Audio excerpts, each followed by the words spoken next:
Pelicans back home facing the Fayetteville Woodpeckers. We pick it up in the 7th.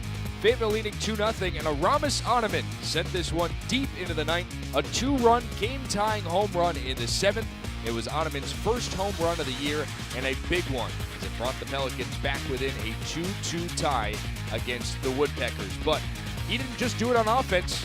Onaman showed off the defense a little bit too on a chopper back up the middle. Onaman able to charge, throw off balance. Wow, what a play by the Pelicans shortstop to get the out. We were still tying at 2 into the top of the 9th inning, but the Woodpeckers able to take the lead on a Colton Shaver RBI double into the alley in right center. That scored Seth Beer, gave them a 3-2 lead. The Woodpeckers have now played 4 out of their last 5 games that were tied in the 9th, and they win it 3-2. Even in the loss for the Pelicans, there were some big-time performances. Brian Hudson was brilliant in his start, only allowing a 2-run home run in the first to Jake Adams. In his 5 innings, he struck out 5, while Garrett Kelly, in his season debut for the Pelicans, 2 perfect innings with a pair of strikeouts as well. The Pelicans and the Woodpeckers will meet on Friday at 7:05 p.m. Bunch of fun stuff going on at the ballpark. It's a bark in the ballpark.